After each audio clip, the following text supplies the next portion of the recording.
All right, we've got Keisha Reefer here with the Urban Sentinel, and I know that Reginald will hopefully be joining us very shortly and all, but we've also got a very special guest. So, as the producer, I'm going to bring on Sir Richard, and then Keisha and Sir Richard will get into a very deep and enriching conversation, and all along those lines. And hopefully later on, Reginald will get a chance to join us. But right now, I'm going to turn it over to Keisha, and definitely she has some very interesting questions and some interesting conversation coming our way with Sir Richard. So, Keisha, I'm turning it over. Yes. Good day, ladies and gentlemen. My name is Keisha Reefer Esprit, and I am the guest host of the Urban Sentinel TV live show. To be featured is one of the Caribbean's most sought after attorneys, Sir Richard Cheltenham, who has lived through Barbados, prior independence, during independence, and after becoming a republic.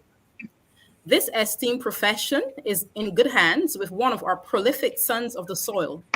It is necessary to give a person their flowers while alive. I count it a privilege to interview one of the country's most decorated and successful attorneys who is resolute in yeoman service to his country. Sir Cheltenham, how are you doing today? I'm doing well and happy to be with you. Yes, thank you. Well, we're going to get started. And the first question I have for you is, what inspired you to take the legal path? I'd like to go back to my early days growing up in the rural district of St. Patrick's, about 9 miles away from Bridgetown. We were surrounded by cane fields, plantations, and cane factories. And I was fortunate to have access on a daily basis to the Advocate newspaper. That was our one daily newspaper at that time. And I was fortunate too to have access to the Recorder. It was such a Mm-hmm. newspaper that was published twice a week. And Okay.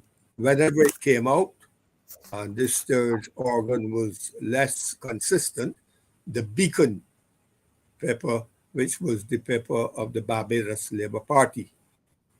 So Okay. through those multiple organs, I was able to keep abreast of the work of Grantley Adams, later Sir Grantley and one of our first national heroes, in fighting for the downtrodden, fighting to uplift them, their conditions, their their pay, compensation for the work they do, and much more.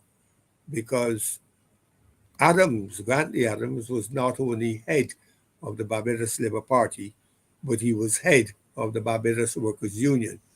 So, apart from trying to bring about political changes, he was always fighting for the improvement of working conditions of laborers, artisans, and many other classes of workers. And Yes. I was impressed with his work, and I also was impressed with the work of Norman Manley, a national hero of Jamaica, but he was an outstanding lawyer, an advocate, and he took part in the national life of the country after the disturbances that impacted this area in 1937 period.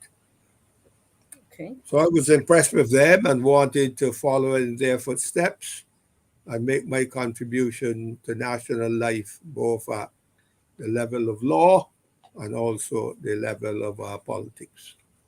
Thank you. And you have done an impeccable job. You're extraordinary. Well, My that's what second I was of you, Keisha. Yes. Thank you. Thank you. Yes, you're welcome. Second question. Do you remember your first legal case victory? Yes, it happened shortly after I was called to the bar. I was called in early December of 1970. Okay. So effectively, I started work in early 1971, January. Okay. And a young man came to me and gave a story of working on a ship that had come into port, and he left the key to his cabin, if I may put it that way, in a public place on the ship. I suppose it was it indicated to me that you shouldn't walk with your key, but you should leave it on the ship in a particular area, which was a public area. And Okay. when he got back, um, or while he was away, I think that some marijuana um, was found in his cabin, and he was charged. And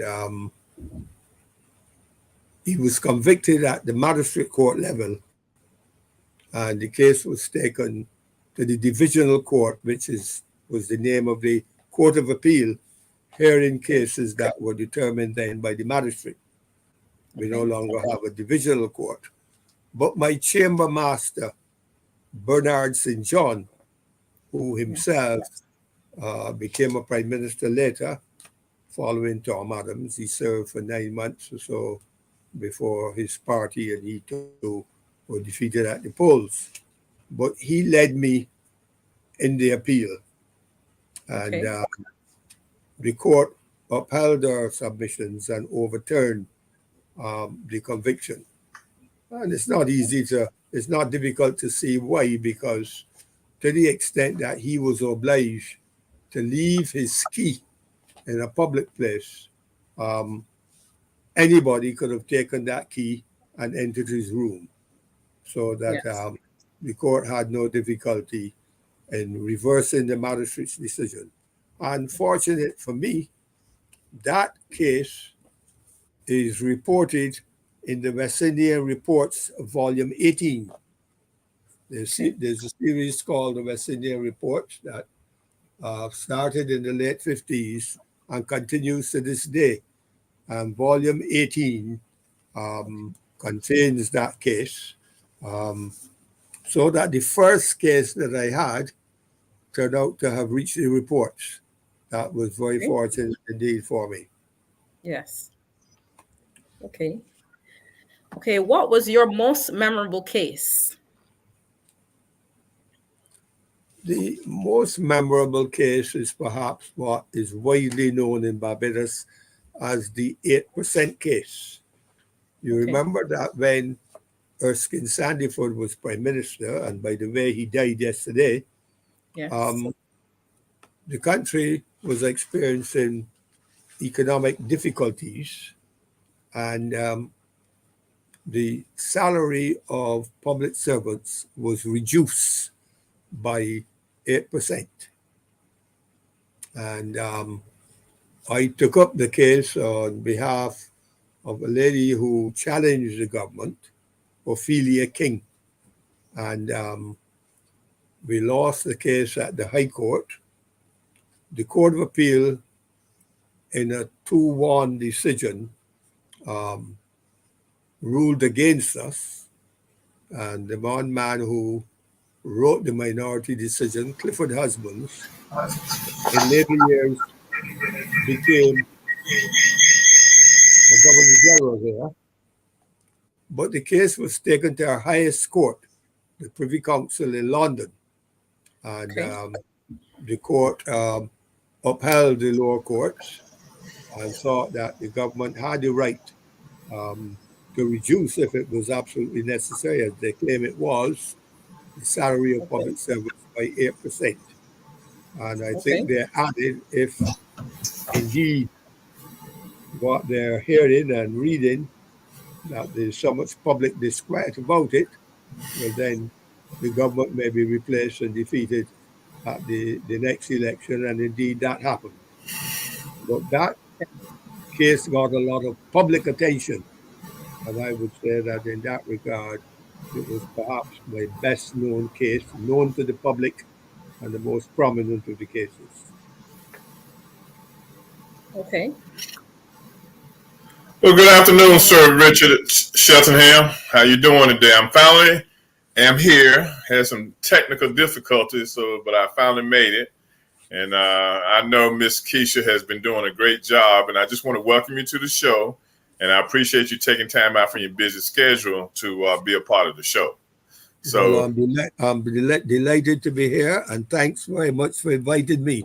yes, it's an honor. It's truly an honor to be in the presence of you today and to be able to talk to you and to learn about your career and what you're doing now.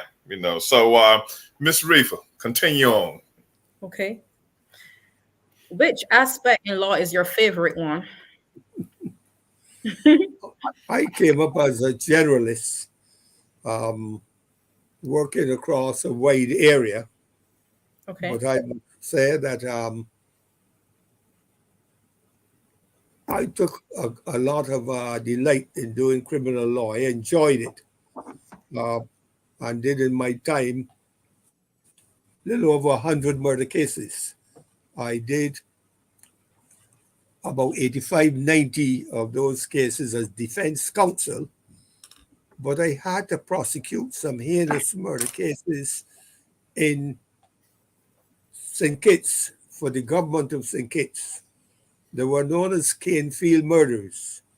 The government went out of sugar, but did not cut down the sugar that canes that remained in the fields.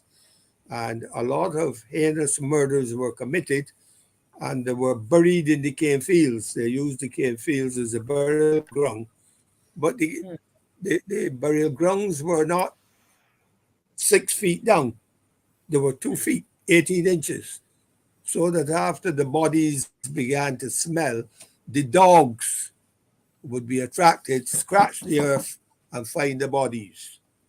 So many of the bodies buried very shallowly were discovered by the dogs, and the police then were called in for exposed dead bodies, and then led to arrests. So they were called the Canefield murder cases, and the director of public prosecutions in St. Kitts at that time called me in to assist in leading for the prosecution, so that I Okay. was involved in many heinous murder cases in St. Kitts, and in the end did 100 or so cases in the field of criminal law, both working as defense counsel and as prosecutor. So that, along those cases, along with the ones that I did for the one I did for Ophelia King, perhaps are my best known cases. But I had a great interest in personal injury too, and had a Okay. very large practice in personal injuries resulting from accidents at the workplace, accidents on the road. They involve death claims because sometimes the victims die on the road, so you get death claims. Sometimes the organs are badly damaged, their limbs. So I've done a lot of personal injury work, and one time between myself and my brother, might have had over 50% of the claims in Barbados, personal injury claims. So my chambers still has a large name in that area, and I continue to attract clientele in the field of personal injury. Do you remember any prominent lawyers in Barbados or the other Caribbean countries from your foundational days practicing law? Well, I was fortunate to have worked with two very prominent ones as my chamber masters. Sir Jack Deere um, was one of my chamber masters.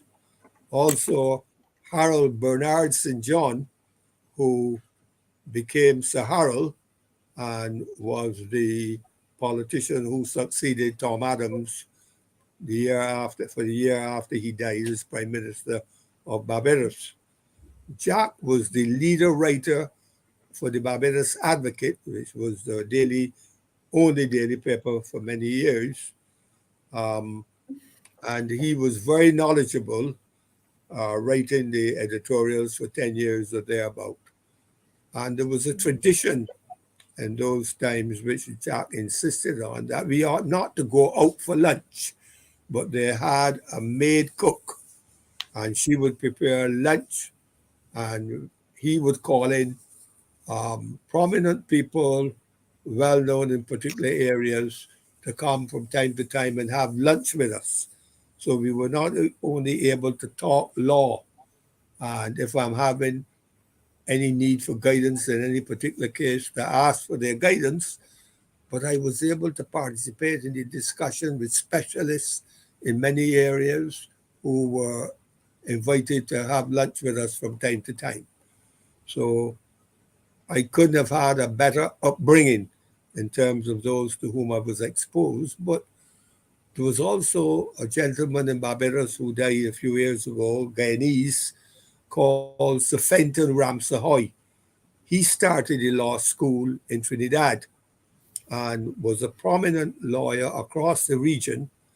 And I developed a good relationship with him, and he assisted me and led me in a few cases too, including the 8% case to the Privy Council in London.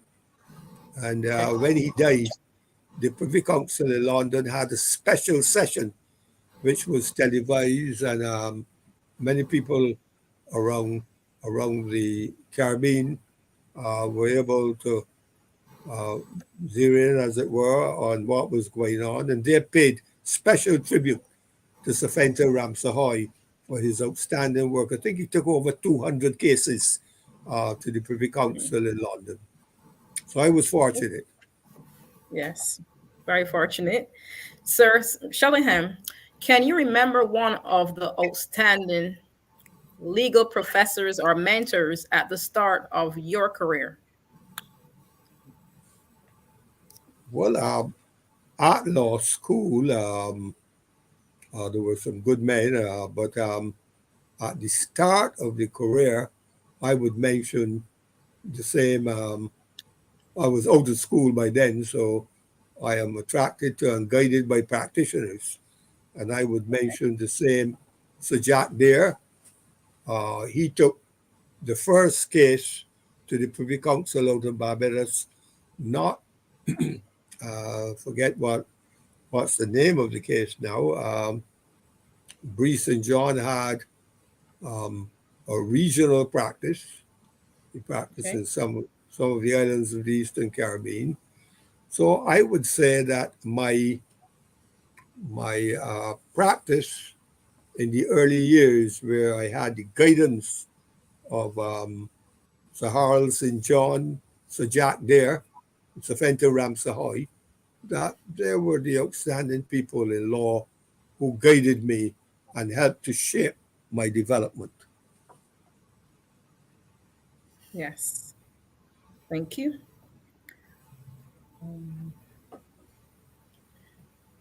Okay, would you consider mentoring a young attorney besides as a legal partner or chambers associate for a short, long term, or a period?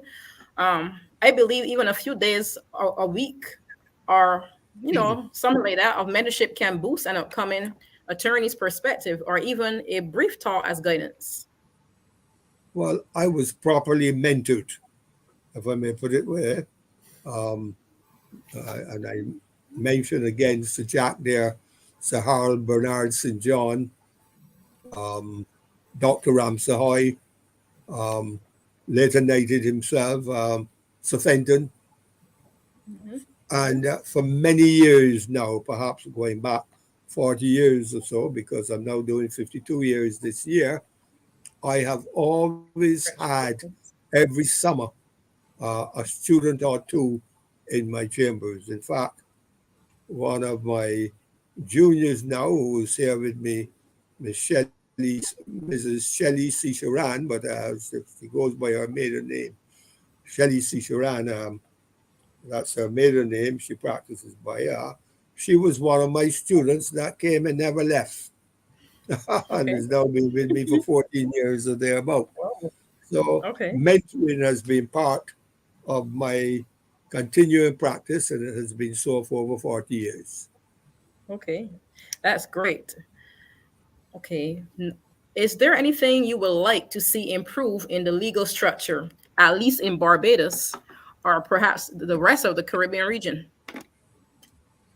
Well, we have both a fortunate and unfortunate situation here now. For many years, there was no law school in the Caribbean. Now there is one in Jamaica, one in Trinidad, and one in Guyana. Okay. The result is that when I came to the bar, 1970 or thereabout, you had no more than 6 or 8 people a year who might be coming into the profession. And we were all fortunate that we were able to get placements in chambers, well established chambers. And so we benefited from mentoring.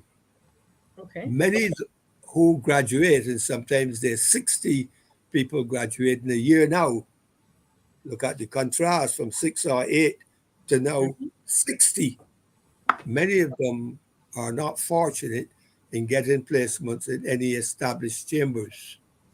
In fact, many of them practice law, and we have all sorts of stories as to what constitute the chambers. I'm told that some of them convert their vehicle into chambers. So you have the driver or the driver's seat, and then there is a, a desk and 3 or 4 chairs in the back. And that is what constitutes the chambers. Some of them go to established eating houses and see 2 or 3 people over 2 hours or so. Mhm. The workers there will see a person come in, he may even be well dressed, and someone is with him, they offer a drink, and that person is there in their papers and they're going through together and so on. And then that person leaves and another one comes. So for 2, 3 hours, they go to eating places, corner an area, and 2, 3 people come and see them. They're the sorts of conditions that are unfortunate because you need guidance in your early days in the profession. You need it in medicine, you need it in law, you need it in every profession. When you come out of medical school, law school, there is only so much that you know, and you need proper guidance, particularly in the early years, before you can stand with confidence on your own feet. And even then, it is good to have access to your seniors to discuss any matter with them and even seek further guidance. Yes. So Thank that is you. a situation now that I've just described that is unfortunate. I don't know what is the answer to it, but we are having more people come to the profession every year than can get access to proper chambers to guide them and help them develop in their early years. Okay. Thank you very much. That was so enlightening, so informative. Okay, what advice would you give to young lawyers coming up in the profession in Barbados? And of course, the should I say the entire Caribbean region? Well, this is an area, law is an area like medicine, I suppose, in which you can never stop learning. Mhm. And I've already commented on the unfortunate situation that now exists that many people start out without having access to and relationship with experienced lawyers. My advice would be for them to continue their reading, study. I have had a lot of books as I was growing up in the profession and still do about outstanding cases and see the techniques recorded as to what techniques were employed by the lawyers in different situations and with what success. Sometimes the cross examination of lawyers is reflected in these big cases in several pages, and you will see the techniques employed, which you may think you could study and imitate to your advantage. A case that was well known in the States and that I followed in great detail was the case that was done by Johnny Cochran and involving O.J. Simpson. And it turned out later on that I met Johnny Cochrane in very interesting circumstances. Uh, we don't have his photograph here, uh, elsewhere a few yards away, but he did some work in Antigua for the Antigua government. And when he was there, I was doing some work around. He said that he heard that the Johnny Cochrane of the Caribbean was here in Antigua, and he made arrangements for us to meet. We had dinner then, that very week that we were in Antigua together. And we had a correspondence after that. And after he died, his wife sent me a lovely photograph of himself and saying that he spoke frequently of the great delight that he's had in meeting the Johnny Cochrane of the Caribbean. And I still have that photograph in my chambers on the desk nearby. So I would advise them to Okay. follow as best they can. And many of those sensational cases, both in England and in the United States, lead to books. You normally have a book following an outstanding case like that. And you see many of the techniques that are employed by the lawyers, some of which in the right circumstances can also be employed with great effect in any case that they may have. So also in their idle time, when they're not busy and their big cases on, spend some time in the courtroom, paying close attention, see how experienced counsel are operating, what sort of objections there may be to their line of argument by the prosecution, and how the judge may intervene from time to time. All of those things you need to follow clearly and continue to read in the law, not necessarily about legal principles, but about the law in action, how counsel for the prosecution and for the defense behave and how they submit in relation to the circumstances of the case. There's a lot to be learned from that, and I would encourage them to maintain their interest in the law. Don't only get a law degree and stop there. Continue to read in the law, and whenever there's an opportunity to see the law in action, as it were, get into the courtroom and see how the drama unfolds. Yes. Okay. Thank you so much. In celebration of Barbados as a new republic, can you give a brief overview of how the practice of law pre-independence and after independence and hopes for the future for a new republic? Well, it is perhaps too early to comment on this. The law remains the same as it was pre the republic status, which is ordained last year. But the government has appointed commissions. One is looking at law review in the context of our new status as a republic. And they also set up a commission, an advisory commission, looking at parliamentary reform. An old colleague who ended up as a judge called Sir Christopher Blackman is he ended up as the Chief Justice of Belize, I think that's correct. Yes, he was Chief Justice of Belize. He is now, and he was a High Court judge here, he is heading the Law Reform Commission. And I have been given the responsibility of heading the Advisory Commission on Parliamentary Reform. So I'm not expecting things to change too radically. I don't think that land law will be different because we're a republic, or the law of tort, or our labor law principles, or anything of the sort. But there may be some changes that are necessary, consistent with our new status.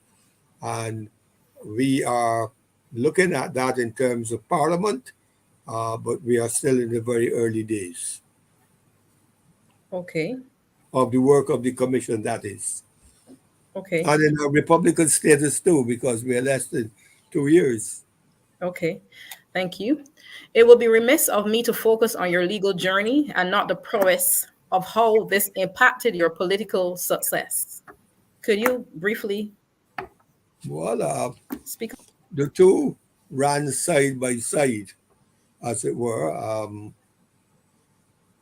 I had an early interest in politics, and within a year of my coming back to Barbados from my studies in 1970, December, and by 1971, October, I was at the polls as a candidate for the Barbados Labour Party in a constituency called Christchurch East, which consisted in part of St. Patrick's and Silver Sands and Thornbury Hill and Pilgrim Road, Charnock's.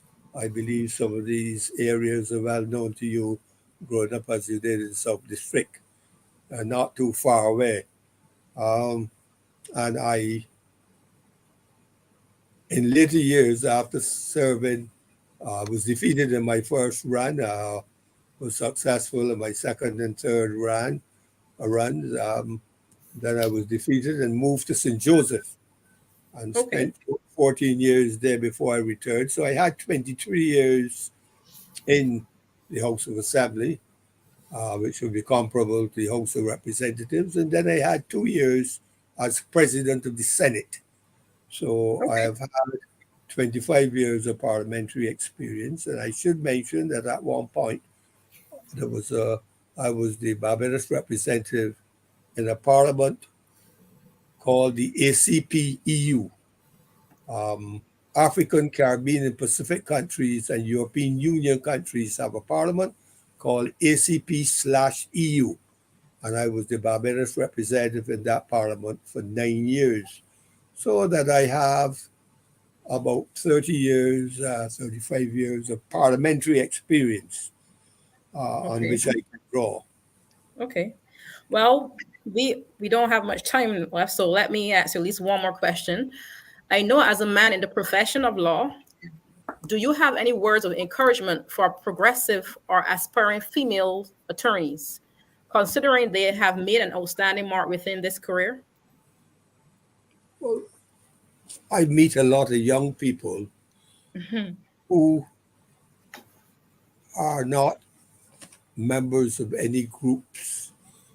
And so they graduate, but nobody in their community know of them. There's been a lot of migration across Barbados, and there are a lot of new communities. When I grew up, I was a member of a settled community,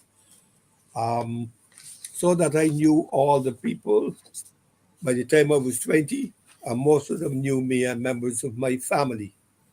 But a lot of these young people, a lot of migration in the country, moved to new areas, for example, in St. Philip, from places that they used to live before. And nobody knows them. I was known through the community. I was active too in the establishment of young groups. I was active in debating. I was known in a certain generation as a champion debater. All of that was part. I was active in the church. So the church community knew me. Young people in the community, old people knew my parents and their relations.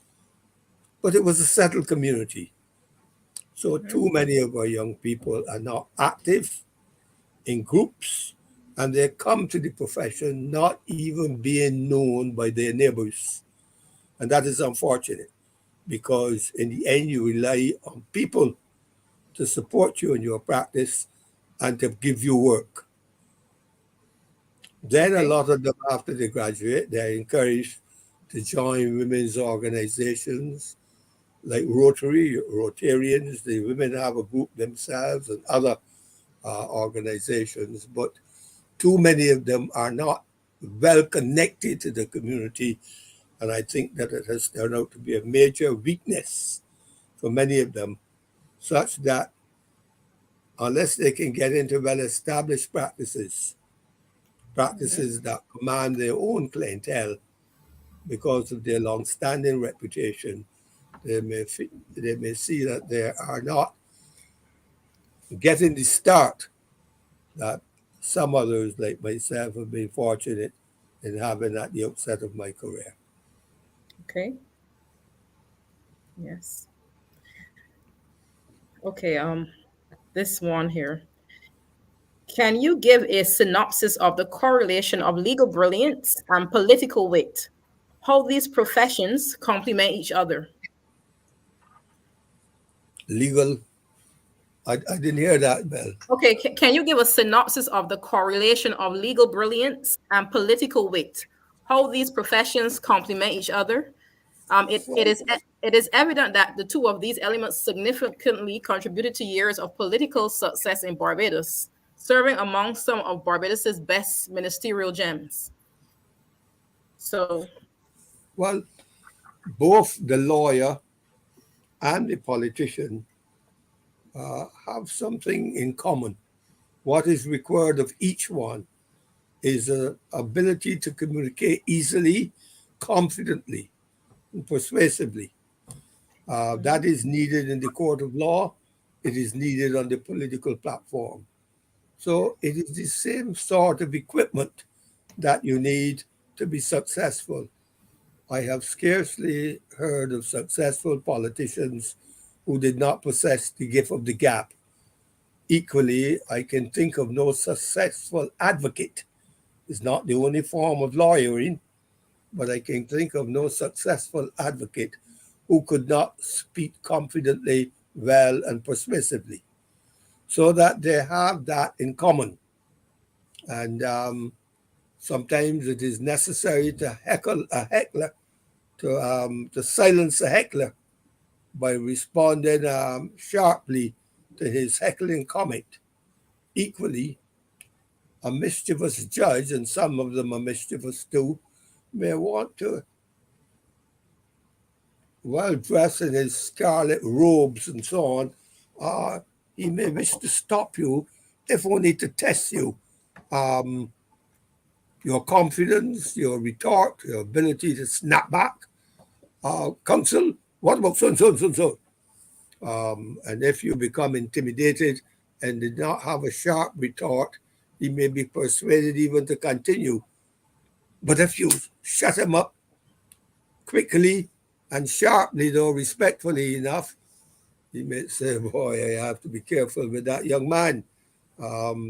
He has powerful weapons there in his mouth.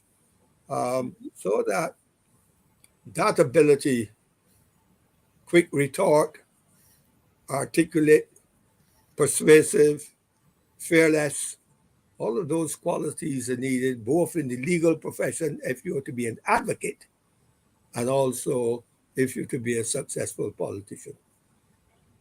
okay. So Okay. it's not surprising then that you see many politicians, many lawyers, advocates in particular, end up on the political platform and in political parties. Okay.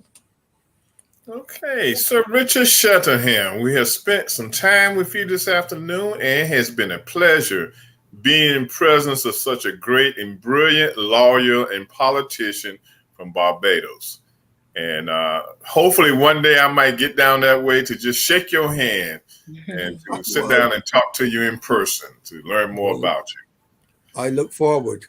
Yes, We're not yes. too far away. If you got to Miami, you may find that we're only about 3.5 hours away. Okay, that's So not a bad trip.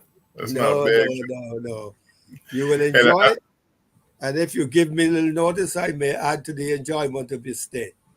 Thank you. And I want to thank my co-host, Miss Keisha Reefer, for stepping in for me today while I was having a little technical difficulties getting on. And also, I want to thank the viewers for viewing this show tonight. Urban Sentinel Live is a part of the Urban Sentinel Live magazine and also part of Kearney Media. And I really appreciate you taking your time out to watch this show tonight. And I hope that you picked up something and learned something tonight from this brilliant individual who's a great asset to the Caribbean islands as a lawyer. And we always need good lawyers. Regardless of what part of the world you're in, you always need a good lawyer. So, to my folks, thanks again for watching the show. take care of yourselves. Be safe out there.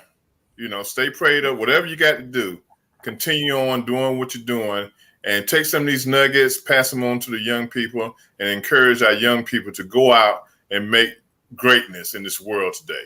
Again, I want to thank Keisha Reefer and Sir Richard Shetterham for being part of the Urban Sentinel live show tonight. Look forward to seeing you next week, everyone. Take care and be good to yourself. Thank you. Thank you. Thank you. All right.